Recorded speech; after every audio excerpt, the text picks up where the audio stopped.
नमस्कार दोस्तों, स्वागत है आपका आपके अपने यूट्यूब चैनल मनप स्टोरीज में। दोस्तों, ये कहानी चल रही है पुनर्विवाह और इसके 13 पार्ट अपलोड हो चुके हैं। ये 14वां पार्ट है। तो चलिए दोस्तों, इस 14वें पार्ट को शुरू करते हैं। विनय के आते ही सुधा ने चारपाई बिछाकर उस पर थाली रख दी। दीदी, आज सब साथ में खाएंगे, आप अपने लिए भी थाली लगा लो। ठीक है, लाती हूँ। वैसे भी पता नहीं अब तू कब तक आ पाएगा। कहते हुए सुधा रसोई घर में 2 थाली लगाने चली गई। जब तक वह वापस आई, कंचन भी मुंह धोकर आ चुकी थी। चलो, तुम लोग भी मेरे साथ ही बैठ जाओ। नहीं साहब, मैं बाद में खा लूंगी। नहीं, आज सब एक साथ खाएंगे, विनय जिद करते हुए बोला। आ जाओ छोटी। सुधा ने कंचन का हाथ पकड़कर उसे जबरदस्ती खींचकर अपने साथ बिठा लिया। कंचन बेमन से उन लोगों का साथ देने के लिए बैठ गई। थोड़ी ही देर में खाना खाकर विनय उठते हुए बोला, अब निकलता हूँ दीदी, नहीं तो लेट हो जाएगा। ठीक है, विनय ने झुककर सुधा के पैर छुए। उसका ख्याल रखना दीदी, यह मेरी अमानत है, आपके भरोसे छोड़ रहा हूँ। तू उसकी चिंता मत कर, जब तक मैं हूँ। सुधा ने उसका सिर पकड़कर माथा चूम लिया। अपना ख्याल रखना और राखी वाले दिन आ जाना। आप ऐसा करो, आज ही बांध दो। वैसे ही मैं पूरी कोशिश करूँगा, फिर भी अगर कहीं फंस गया तो। ठीक है, मैं अभी लाती हूँ। बोलते हुए सुधा कमरे में चली गई। और तुम टाइम मिला करे तो मिस कॉल कर दिया करना, मैं कॉल बैक कर लूँगा। और अपना ख्याल रखना, खुश रहना, रोना बिल्कुल भी नहीं। विनय ने कंचन की तरफ मुखातिब होते हुए कहा। हाँ। कंचन का गला भर आया तो उसने सिर हिला दिया। 5 मिनट बाद सुधा वापस लौटी तो उसके हाथ में कलावा था। उसने उसे ही विनय के हाथ पर बांध दिया। विनय ने एक बार फिर सुधा के पैर छूकर आशीर्वाद लिया और उसके गले से लग गया। थैंक यू दीदी, मेरी लाइफ में आने के लिए, मुझे ज़िंदगी की इतनी बड़ी खुशी देने के लिए। विनय। सुधा भी उसके गले लग रो पड़ी। विनय ने आंसू पोंछकर उनसे विदा ली और विनय दरवाजे की तरफ बढ़ गया। बाहर निकलने से पहले उसने एक बार फिर पीछे मुड़कर देखा।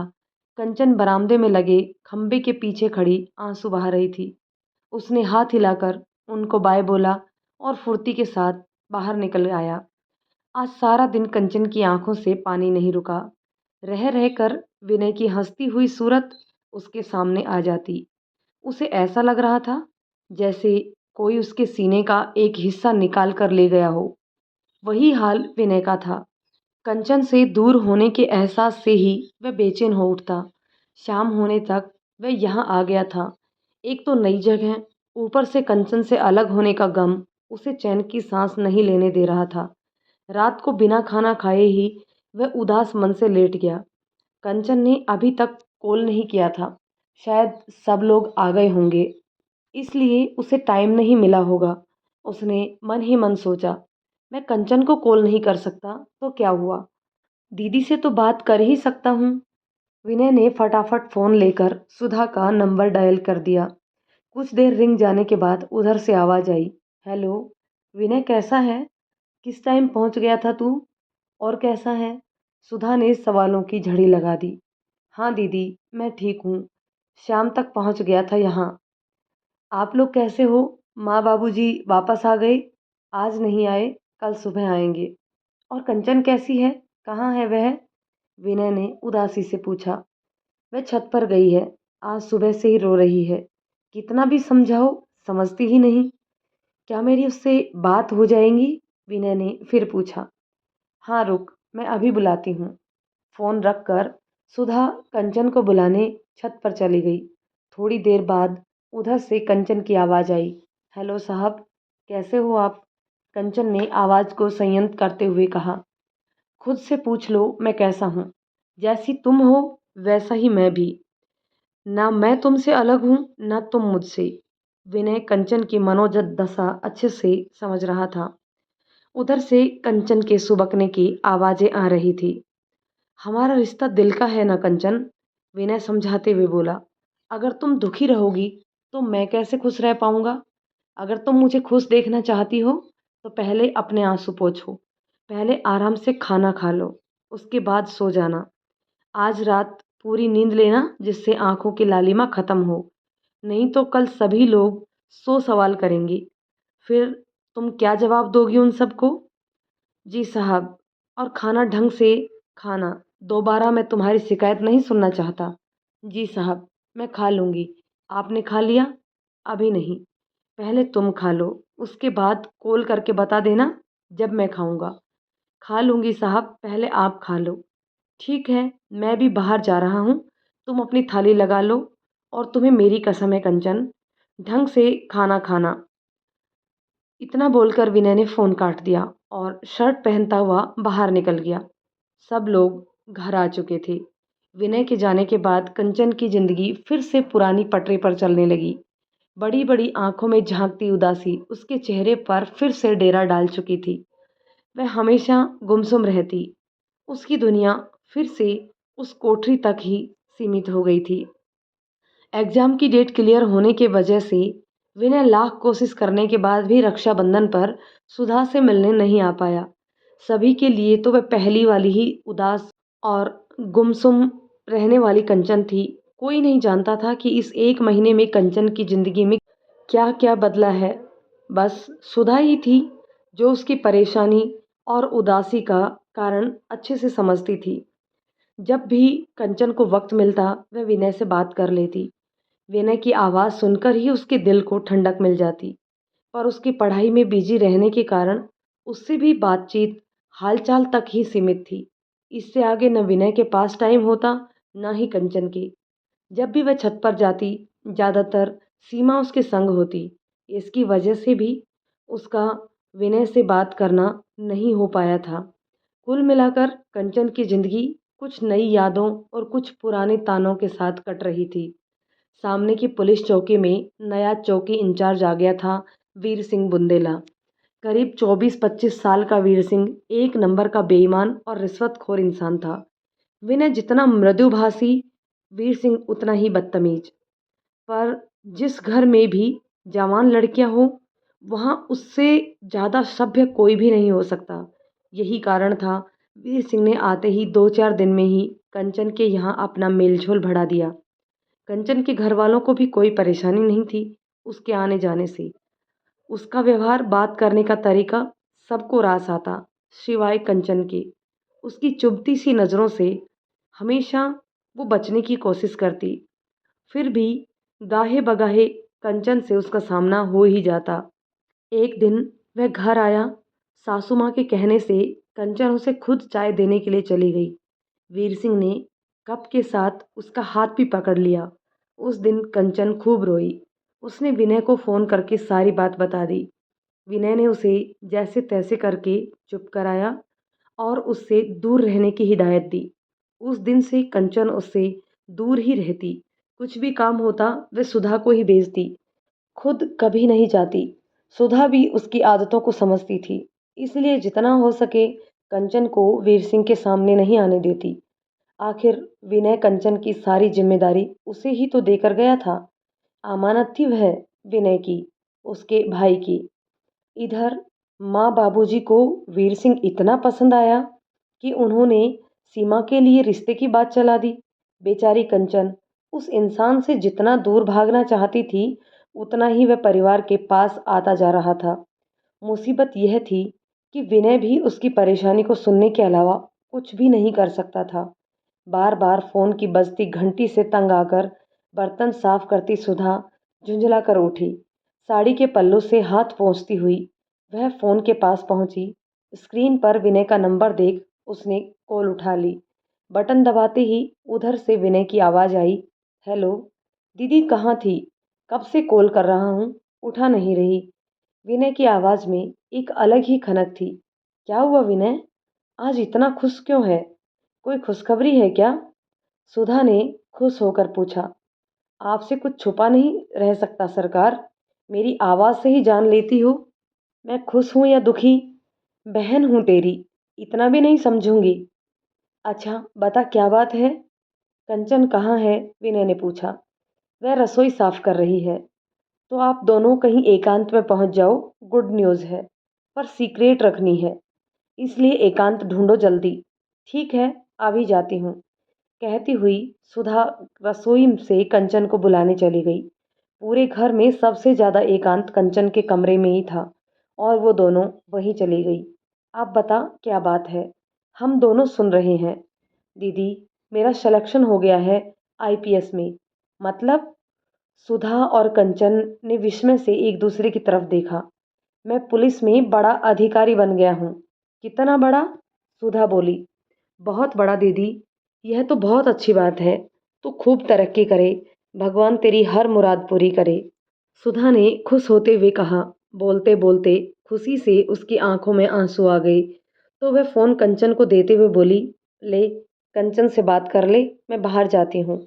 उसने फोन कंचन को पकड़ा दिया और बाहर निकल गई।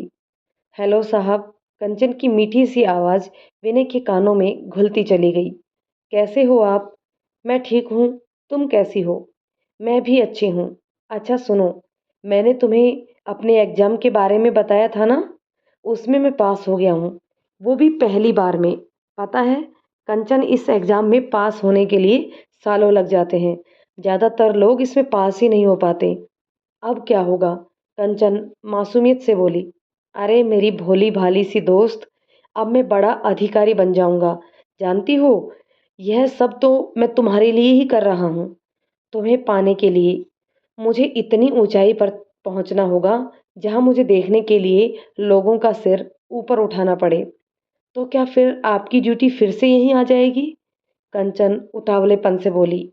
नहीं पागल, अब मैं हैदराबाद जाऊंगा 1 साल की ट्रेनिंग के लिए। उसके बाद देखो कहाँ पोस्टिंग होती है। पर यह बात किसी को बताना मत अभी। 1 साल के लिए? फिर आप 1 साल तक वापस नहीं आ पाओगे? नहीं, विनय धीमे से बोला। कंचन की खामोशी विनय भांप गया। अच्छा तो इसमें दुखी होने वाली कौन सी बात है? जाने से पहले तुमसे मिलकर जाऊंगा, ऐसे ही थोड़ी चला जाऊंगा। सच में साहब, आप यहाँ आ रहे हो? कब आ रहे हो? कंचन चहकते हुए बोली। 1-2 दिन में आता हूँ।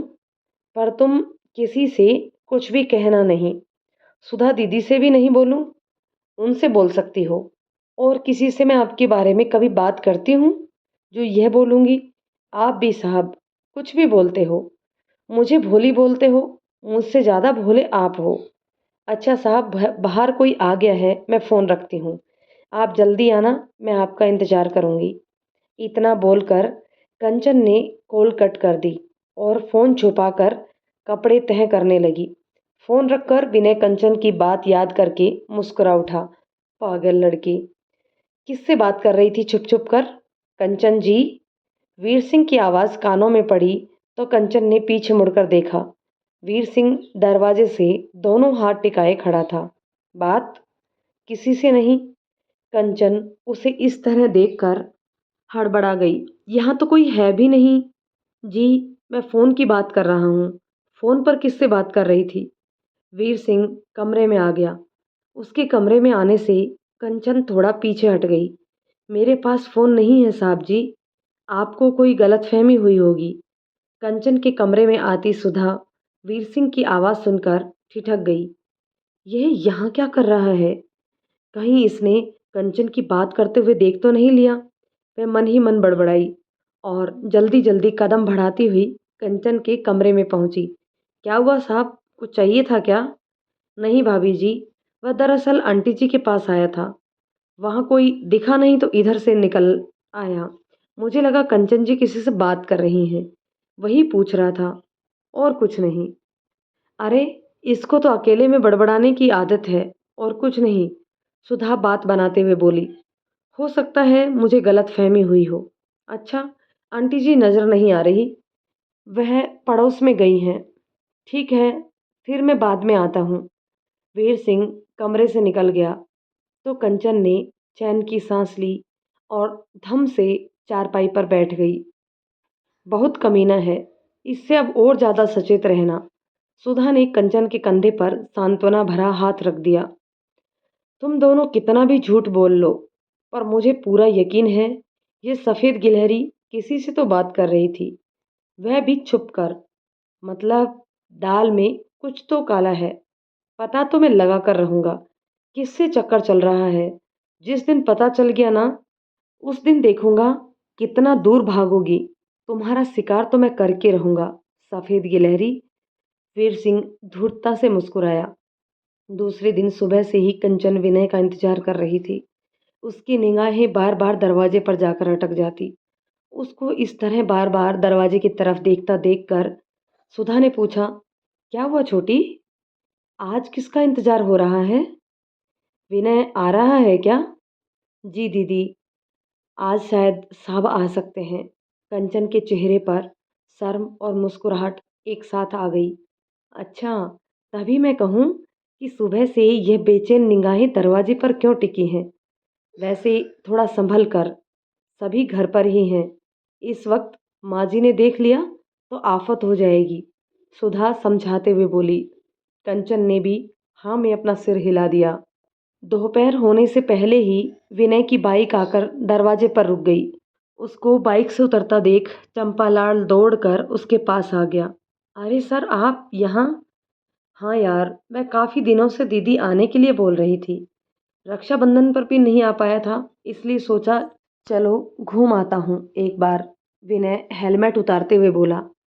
बहुत अच्छा किया सर, आपको बहुत याद किया हम सब ने। अब कौन है यहाँ का इंचार्ज? विनय ने पूछा। वही है, वीर सिंह बुंदेला। चंपालाल ने मुंह बना दिया। चंपालाल को किसी से बात करते देख वीर सिंह बाहर निकल आया। अच्छा, बाद में आता हूँ, पहले दीदी से मिल लूँ, कहते हुए विनय कंचन के घर की तरफ चला गया। कौन है यह? वीर सिंह ने चंपालाल के पास आकर उससे पूछा। यह विनय सर हैं, आपसे पहले यही इंचार्ज थे यहाँ के। ओह, तो यह है विनय, बहुत तारीफ सुनी है इनकी। जरा मिलकर आता हूँ। वीर सिंह भी विनय के पीछे घर के अंदर चला आया। बरामदे में आते विनय को देखकर सुधा चौंक उठी। अरे विनय, तुम? सुधा ने खुश होते हुए कहा। विनय ने सुधा के पैर छुए तो सुधा ने उसे गले से लगा लिया। विनय एक एक कर सभी से मिला। सुधा ने आंगन में चारपाई बिछाकर कंचन को आवाज़ दी। छोटी, जरा पानी ले आना, विनय आया है। कंचन तो थी ही इस इंतजार में कि कब सुधा उसे बुलाए और वह बाहर जा सके। वह झट से 2 गिलास ट्रे में रख कर बाहर आ गई। उसने कांपते हाथों से पानी का गिलास विनय को पकड़ा दिया। कैसी हो? विनय ने धीरे से पूछा। कंचन ने मुस्कुराकर आंखों को उठाया। अब अच्छी हूँ। उसकी बात पर विनय भी मुस्कुरा दिया। कमरे में चलती टीवी पर गाना चल रहा था। तुमने बुलाया और हम चले आए, जान हथेली पर ले आए। गाना सुनकर विनय के चेहरे की मुस्कान गाढ़ी हो गई तो कंचन शर्मा कर रसोई में चली गई। वीर सिंह तब तक बरामदे में आ चुका था। वह कंचन के चेहरे पर विनय को देखकर उमड़ते भावों को गौर से देख रहा था। क्या बात है सफ़ेद गिलहरी, मुझे एक गिलास पानी नहीं देने आती और इसे देखकर मुस्कुरा रही है। हेलो मिस्टर विनय, उसने पीछे से आवाज़ दी। हेलो, विनय ने पीछे मुड़ते हुए कहा। मैंने आपको पहचाना नहीं। आप हमें जानते ही नहीं तो पहचानेंगे कैसे? मैं इस चौकी का नया इंचार्ज हूँ। विनय सिंह ने हाथ आगे बढ़ाया। Nice to meet you. Same here, Vinay ने प्रत्युत्तर दिया। दोनों चारपाई पर बैठ गए। बहुत सुना है आपके बारे में, आज देख भी लिया, विनय होले से मुस्कुरा दिया। तब तक कंचन चाय ले आई। वीर सिंह की तरफ उसने ट्रे बढ़ा दी और विनय के हाथ में कप पकड़ा दिया। वीर सिंह हर बात को नोटिस कर रहा था। तब तक सुधा की सासू माँ भी आ गई। विनय ने उसके पैर छूकर आशीर्वाद लिया। अरे विनय बेटा, यूँ अचानक, सब खैरियत तो है? हाँ माता जी, बस जाते टाइम जल्दबाजी में आपसे मिलकर नहीं जा पाया, इसलिए गिल्ट फील हो रहा था, तो मैंने सोचा मिलने चला जाता हूँ और मिलने आ गया। और फिर दीदी भी बोल रही थी काफ़ी दिनों से। अरे अच्छा किया जो आ गए। कुछ खाया पिया कि नहीं? हाँ, चाय पी ली, खाना बाद में खाऊंगा, तब तक बाकी लोगों से मिलाऊं चौकी में। विनय उठते हुए बोला। ठीक है, तब तक खाना भी बन जाएगा। क्या खाओगे? बताते जाओ। दीदी को पता है मैं क्या खाऊंगा। यह बात विनय ने इस तरह बोली थी कि रसोई में खड़ी कंचन भी सुन सके। कंचन विनय का इशारा समझकर मुस्कुराकर आलू उबालने के लिए रखने लगी। दरवाजे से निकलते विनय से अचानक सामने से आती सीमा टकराते टकराते बची। बचने के चक्कर में उसका पैर मुड़ गया। इससे पहले कि वह नीचे गिरती, विनय ने उसका हाथ पकड़कर उसे खड़ा कर दिया। ध्यान से मैम। और वह सीढ़ियां उतरकर चौकी में चला गया। सीमा अपनी जगह खड़ी उसे जाते देखती रही। भाभी, ये अभी अपने घर कौन आया था? घर जाकर उसने सुधा से पूछा। मेरा भाई था, विनय। सुधा मुस्कुराकर बोली। अच्छा, यही है विनय? बड़ा स्मार्ट है। शाम को विनय माताजी और बाबूजी के साथ बाहर बरामदे में चाय पी रहा था। विनय बेटा, तुम वीर सिंह से मिले? कैसा लड़का है? बाबूजी ने बात शुरू करते हुए पूछा। मिला था, ठीक है। क्यों? आप उसके बारे में क्यों पूछ रहे हो? मैं सोच रहा था अपनी सीमा के लिए कैसा रहेगा। तुम भी पुलिस में हो, वह भी। मुझे लगा तुम उसे जानते होंगे। वैसे ठीक है, इससे पहले मैं उससे कभी मिला नहीं और इतनी जल्दी किसी के बारे में कुछ कह नहीं सकता चाचा जी। पर आपने यह फैसला लिया है तो कुछ तो सोच समझ कर ही लिया होगा। मुझे सही लगा, एक बार सुरेंद्र आ जाए तो सोच रहा हूँ कि बात को आगे बढ़ा दूँ। जो आप उचित समझे चाचा जी। आपने मुझसे ज़्यादा दुनिया देखी है। विनय और बाबूजी बात कर रहे थे, तब तक वीर सिंह भी आकर बैठ गया। दोस्तों, कहानी के इस पार्ट को यहीं रोकते हैं। मिलते हैं एक और पार्ट में। तब तक ये कहानी आपको कैसी लगी कमेंट करके ज़रूर बताइएगा। यदि कहानी पसंद आती है तो इसे लाइक शेयर कर दीजिए और चैनल पर नए हैं तो प्लीज़ चैनल को सब्सक्राइब कर लीजिए। मिलते हैं नेक्स्ट पार्ट में। तब तक के लिए शुक्रिया।